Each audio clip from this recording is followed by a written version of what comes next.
closer in time.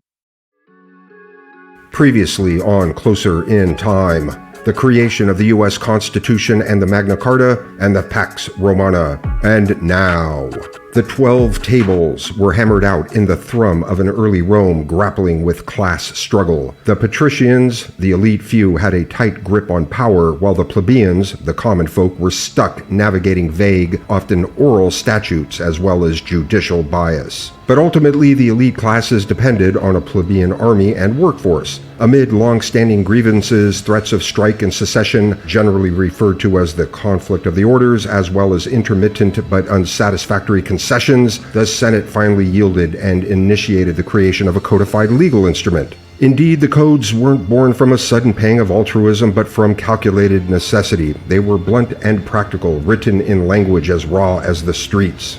Displayed publicly on bronze tablets in the Roman Forum, the 12 tables were less about justice as we know it today and more a deterrent against abuse by the upper classes. They codified everything from property rights and familial power to debt collection and trial procedures.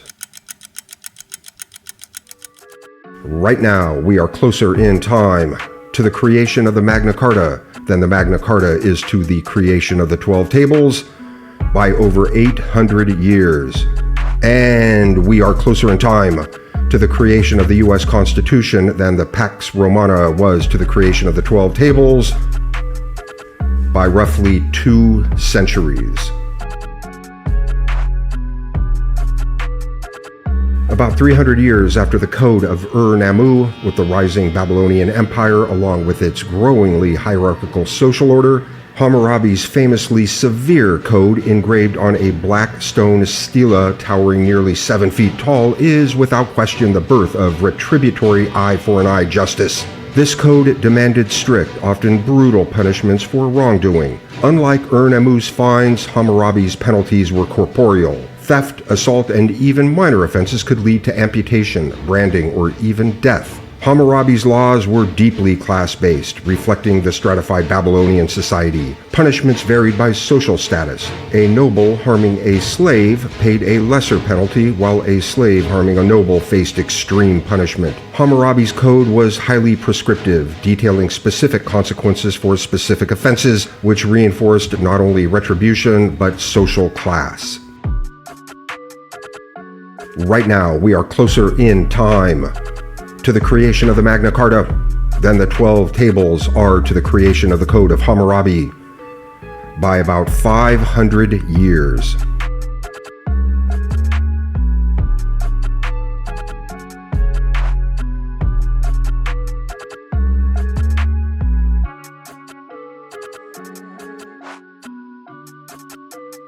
Ur-Nammu, a Sumerian king who ruled about 300 years before Hammurabi, created what's often considered the oldest known legal code.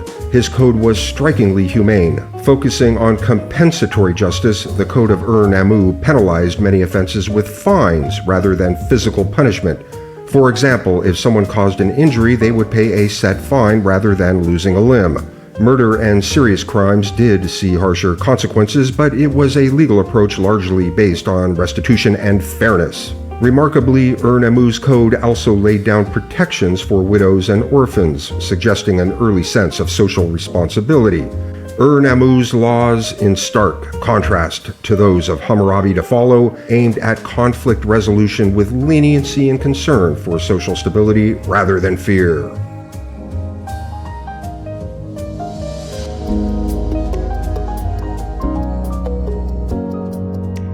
Right now, we are closer in time to the Pax Romana than the Pax Romana was to the creation of the Code of Ur-Nammu by roughly 200 years.